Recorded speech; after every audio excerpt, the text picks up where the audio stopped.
The town's all gone, it's gone away. The town's all gone, it's gone away. The town's all gone, it's gone away. The people are strong, the wind has blown away.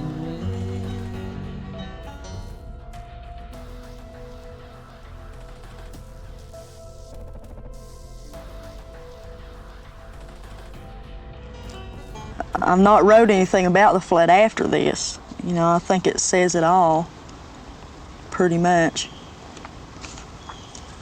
I don't know if I'll write anything else about the flood or not, you know.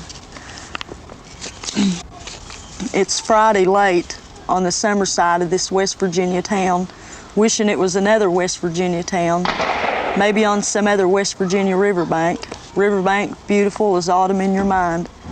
Here in this $75 room, I remember things and more things. I've forgotten nothing. My thoughts are as clear as the empty vodka bottle on my windowsill. I remember a dusty afternoon lunch in the churchyard 10 years ago. Every detail as close as it can be to me. My thoughts run ragged, one right after another, like seconds and minutes that turn into hours and days. Thoughts and thoughts that turn into nightmares. The point in your life where thoughts take the place of time passing. That old license plate on the wall calls out a past best forgotten, and I've forgotten now some names of those I knew, some faces of misplaced people. Those people are lost to me, and I've forgotten a Friday night rain and a Saturday morning pain. No particular Saturday morning, I said I'd forgotten that. I can't remember the dead dogs I pulled out of the mud in houses, wishing and hoping and good God above praying it wasn't some child still warm yet stiff from the mud. I said I can't remember the watermarks on houses condemned, and the watermarks on people condemned, and the watermarks zigzagging the mountainsides for 10 miles down the holler. I've forgotten the story of poor Ms. Withrow buried to the neck for hours and saying a prayer thanking the good Lord she had survived, telling the sickened workers not to worry, she was warm, God had taken care of her while she waited. And I've forgotten the look in Mr. Johnson's eyes on that Saturday morning, the way he stared at me laying down in that rubble like that. It showed in his eyes when I shook him, asking for an answer. I swear it did. And I swear, damn it, I can't forget. Not this late at night.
How you guys doing today?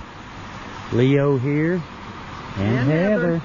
And we are out today doing a story for you guys. We are in Man, West Virginia. We've thought about doing this story for quite a while, and we kind of, I guess, got around to doing other things, and we finally got around to coming out here and telling you guys this story. Okay, now guys, we are right beside, as you can see, we are right beside a fairly busy road. This is Buffalo Creek. This is the spot where this happened. Now I'm going to read you the story here. I'm going to read you this sign, and I've got some other stuff that we wanted to share with you guys as well. One of the worst floods in the U.S. occurred here February 26th in 1972 when Buffalo Mining Company impoundment dam for mine waste broke, releasing over 130 million gallons of black wastewater. It killed 125, property losses over $50 million, and thousands left homeless. 3 commissions placed blame on ignored safety practices led to the 1973 Dam Control Act and $13.5 million class action legal settlement in 1974. Now that's the sign, that's the marker. Now this flood, hang on, let this truck go. Hey, not that loud. There were 3 impoundment dams. And basically it's the slurry, we'll get into that in a second, from a coal mine, and they just store it in these little ponds. Now they had 3 ponds, and they basically the top one broke and it dragged the rest of them down with it. A bridge collapses, an airplane crashes, a coal mine explodes, a dam fails, and people die. These are some of the methods by which tragedy has in recent years left a pattern of human misery and suffering on West Virginia's history.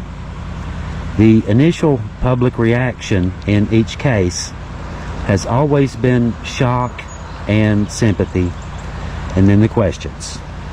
Why did it happen? What caused it? Who's responsible? Soon after, there's a demand for an investigation to determine the real facts and separate rumors from truth. 52 years ago, on February 26th in 1972, a dam holding 132 million gallons of toxic liquid coal waste ruptured here in the mountains of southern West Virginia, releasing a tsunami-like death wave of liquid coal waste and chemical sludge said to be about 20 feet high. It destroyed 4,000 homes in 16 towns, injuring more than 1,000 people and killing 125. 7 bodies were never found. Some were never identified because the entire family had died together. Many of the survivors moved away and never returned, completely traumatized by the disaster that took place here.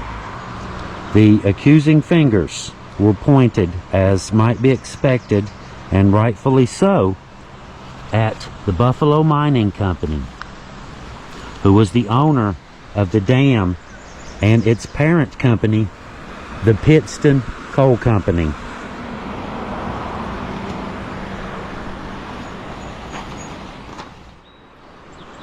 After all, it was their dam, and the president of Pittston later testified that his company was indeed responsible for the water being impounded behind their dam. He denied, however, that his company was guilty of any sort of criminal negligence. He said that it was an act of God, that God had filled the dam beyond what it would hold, and it was therefore God's fault. As usual, we're not here to take sides. We're here to recall the events of that tragic day and the real-life people who were lost here. The Buffalo Creek disaster was one of the deadliest floods in American history. But unlike natural floods, it was a man-made disaster caused by corporate negligence, regulatory agency corruption, and a not very well thought out idea of how to handle industrial waste disposal. Today, many of the circumstances that led to that disaster still exist, but sludge dams are now required to be several times larger. There are countless coal sludge dams across the country. West Virginia alone has around 110 of them. The coal industry claims that they are all fail-proof and completely safe, but numerous records of failures do say otherwise. Just recently in 2000, a sludge dam failed in Martin County, Kentucky, wreaking destruction on the entire town of Inez. You see, after the coal is mined, coal companies wash the coal with a chemical cocktail before shipping it off to power plants. This sludge is what the pond itself was actually made of when it collapsed. The 10 to 20 foot high tsunami wave crashed through this right here steep mountain valley, and you can see how the sides go up. It traveled at an average speed of better than 7 feet per second, reaching the town of Man right down here at 11 a.m. During the 3 hours that this wall of water raged down this 17-mile long valley, at least 118 lives were lost while this was happening.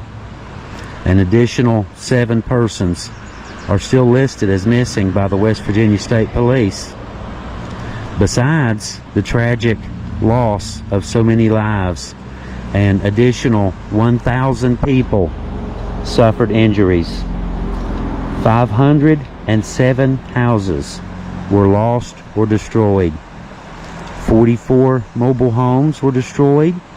Another 273 houses were severely damaged, while nearly 663 more houses suffered damage to varying degrees.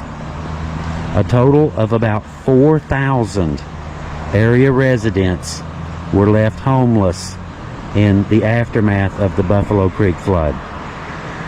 In addition, 30 businesses, 1,000 cars and trucks, 10 bridges, along with power, water, and telephone lines were all destroyed. The county road and rail lines connecting the area to the rest of the world were all severely damaged. It was, in the truest sense, the most destructive flood in West Virginia's history. Today, we're focusing on some of the victims of the disaster to bring back some of their stories, even if it is just for today.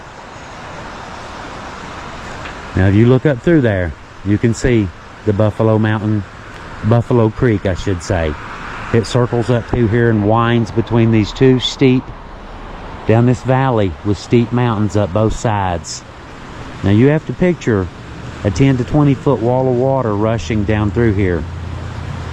And it takes 3 hours to travel from the 17-mile point where it starts all the way down to Man, West Virginia, where it hits the town of Man. It takes 3 hours to get from point A to point B, smashing communities and homes and livelihoods and people all along the way for 3 hours. And we've got a couple more spots we're going to take you to today. So I guess we'll move on up the road. This is the entrance to Buffalo Creek right here. It starts, like I said, at the town of Man right down here. So we're going to go up here. There's another little memorial that I want to show you guys. We want to show you guys. That's just right up here, about a quarter of a mile. Well, 8:30 sharp, my house lifted up off the foundation and floated into the neighbor's house. The house on the upper side of mine come in, floated in against my house, knocked my house off of the off its foundation. They both went into my neighbor's house. And the water, I could not see over the top of that when it first come in sight. The only warning we had was just a neighbor woman had spotted it and just pulled in front of our house and hollered, "Run, the dam has broke." And then you could hear the roar of it, and you could see it. I saw my neighbors' houses leave. I watched them crumble. I seen trees, logs, cars, slate, slush, you name it, and it was in that.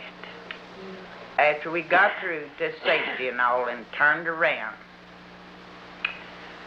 I saw 5 houses floating down the creek, and you could walk on from one to the other. One house particularly, I don't know who they were. At the time I didn't know who they were, but I found out later they was the Ballard and Janice Lou Carter family. There was 5 of them in the house. They never got out? No, they're all gone.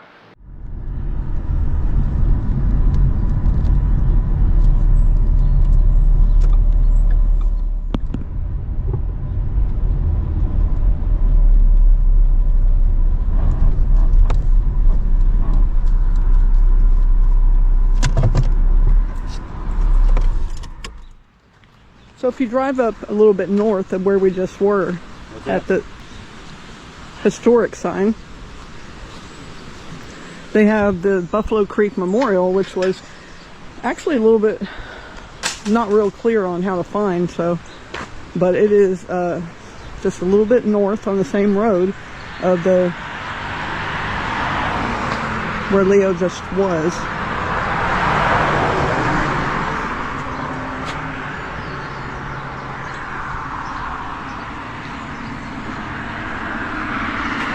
So I guess this used to be like, where you would sign your name, but there's no paper.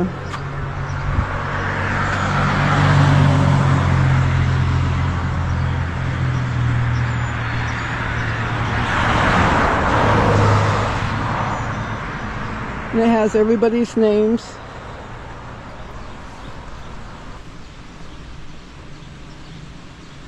Dedicated February 26, 1996.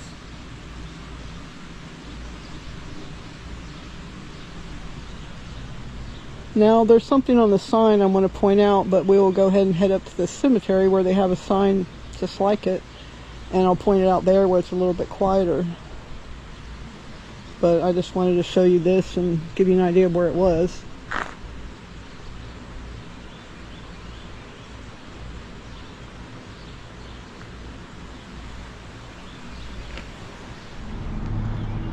Okay, now this right here is the town of Man, and it's just a really pretty little community, in southern West Virginia. Pretty old churches.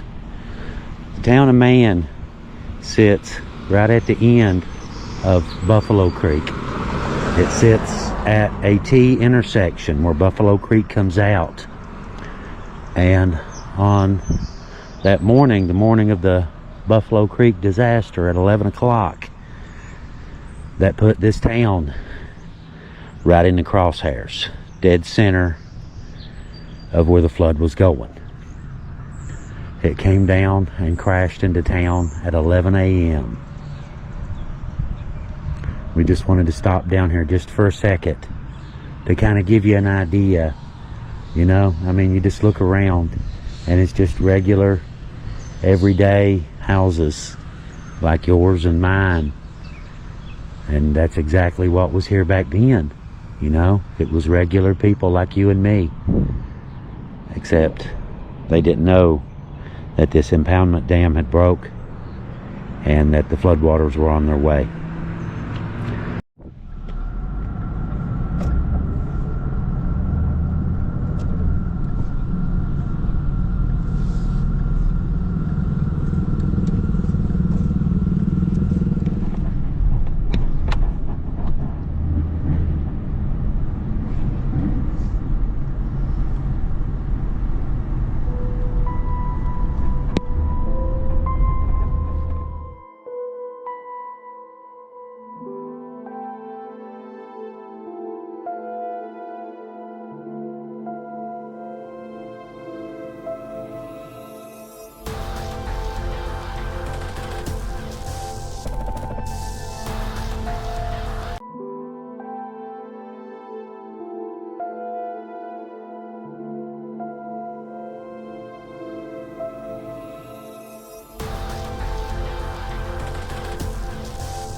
We are at Peck's Mill in West Virginia, and this is the Forest Lawn Cemetery.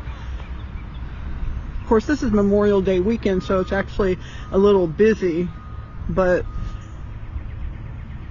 this has over 11,000 people buried here. So it is a pretty big cemetery by this area's standards. But why we're here is because of this. So me and Leo want to show you a couple things on here. This is a memorial to the people that died in the flood. I want to show you something. You know, you see a lot of names there, but the first thing that I notice is the families, the names that are the same.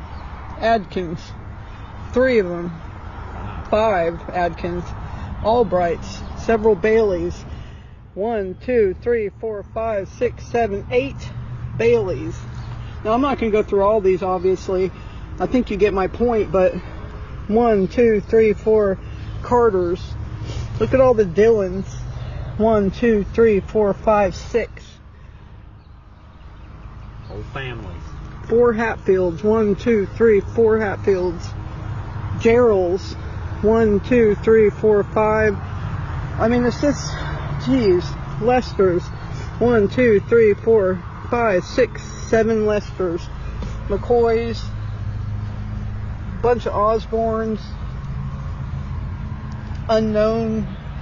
Yeah. Look at all the Trents. I mean, it's just hard to imagine Whole families. how horrific this was for this area just to deal with this and the loss. I mean, these are people that just woke up that day and thought it'd be a day like every other day, and to die like that is horrible. And it wasn't just them, as their pets too, you know, and just, it just makes me angry somehow. I mean, obviously, it just does. Yeah. People like us are always victims to money, greed. corporate greed, money, politics. Corruption. We're the ones that pay the price, always.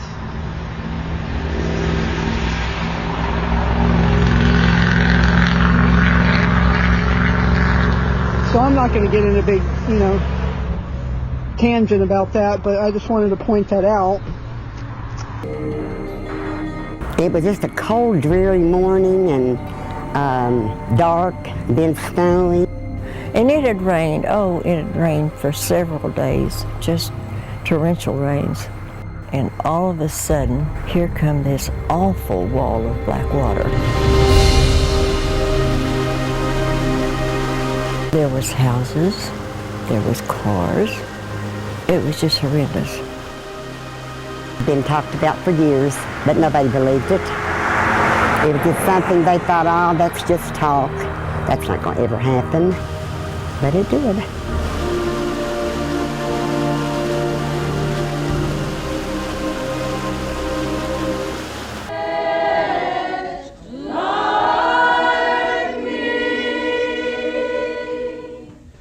We have 2 pots of roses, and we'd like to present a rose to each of you that is representing your families.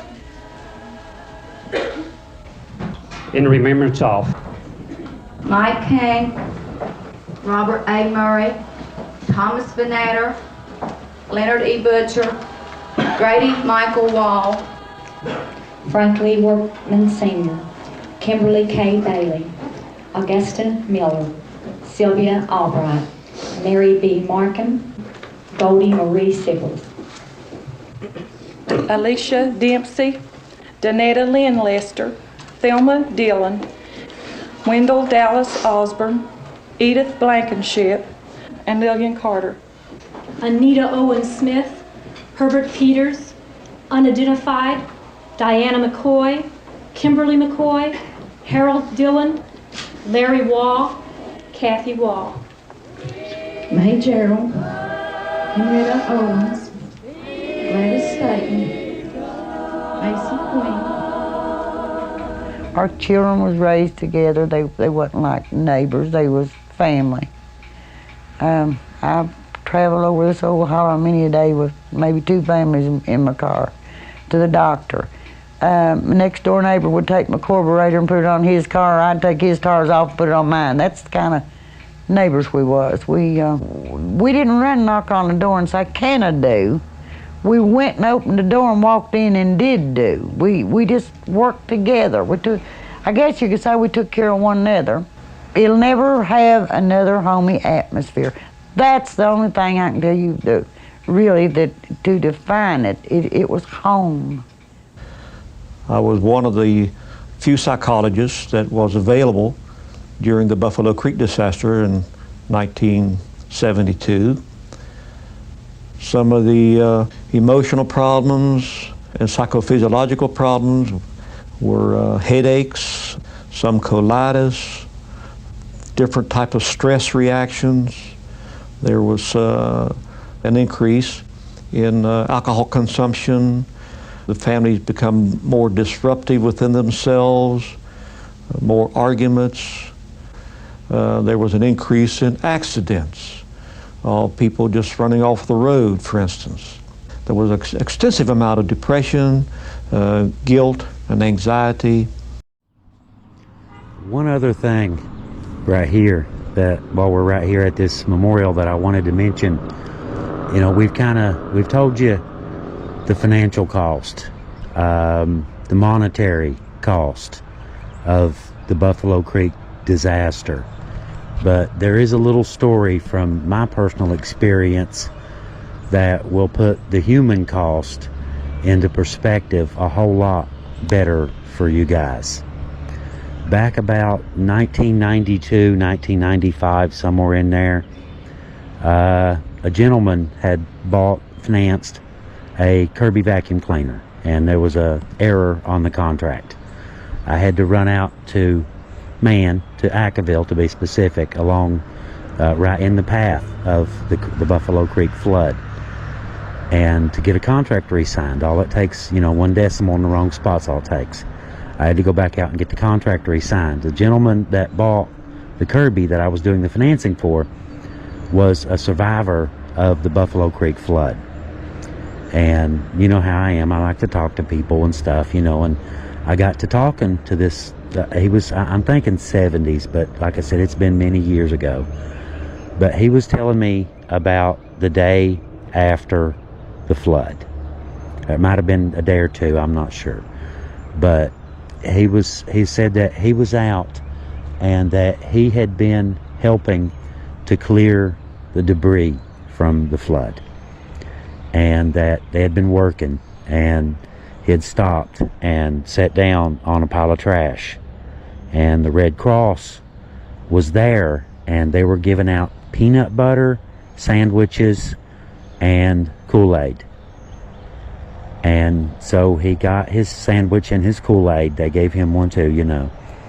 He sat there on this pile of debris and ate his peanut butter sandwich and drank his Kool-Aid. After lunch, when everyone went back to work, he started back on the debris pile that he had just been sitting on eating lunch. When he got to the bottom of the debris pile, he found his sister. He told me that after all them years, and this had been many years after, obviously, like I said, mid-90s, he said that to this day, he said, I can't stand even the thought of peanut butter sandwiches or Kool-Aid. He said, I don't allow either in my house.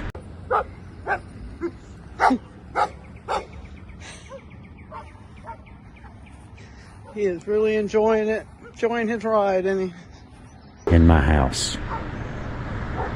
Now imagine that. I mean, that's how traumatic this event was for him. And like I said, a lot of people moved away, but you know, he stayed. But just imagine, you know, the things that must have went through his head every time he left the house, you know. So-and-so used to live here, and we found so-and-so here, and there were 3 children over here, And to just have all of that stuff in the back of your mind every day, every single day, because every day you go out the door, you're reminded of it, because you were there, you lived it. And you know, just that story stuck out in my mind for, you know, all these years, what that old man told me that day.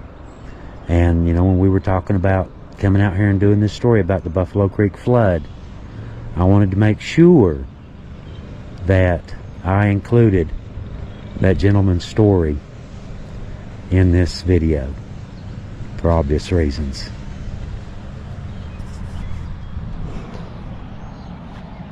So this is one thing we did want to show you though. This tiny trio, boy, girl, boy, who were the victims of the Buffalo Creek disaster, are unknown to us by name, but to our Heavenly Father, they are known as three little angels. Now, what's most likely happened with that is that the whole family died. Parents too. So there's no one there to say who they were.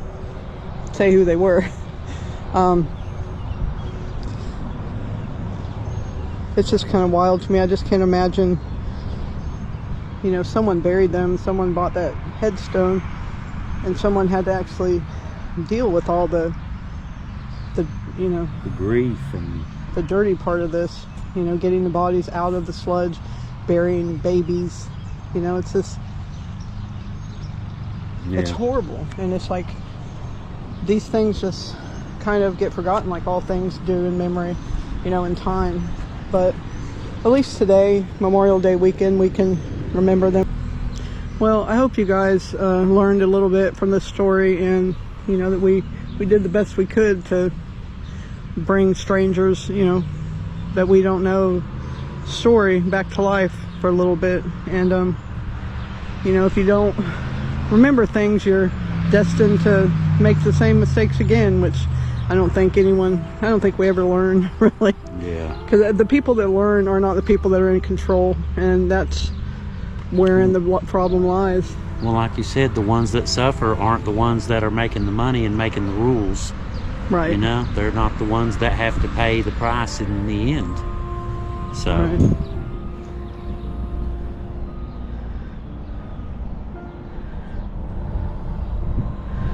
Well, from Peck's Mill, West Virginia, I guess we're out of here, and God bless everyone. And everybody, if you have somebody in your family, you know, that you haven't went and saw their grave for a while, go down there and bring them some flowers and say hello.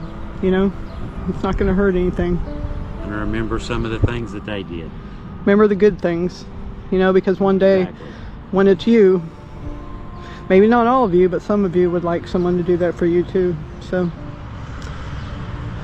from Peck's Mill, West Virginia, I guess it's Hillbillies out, guys. Hillbillies out. Thank you for watching. We'll see y'all next time. Bye-bye.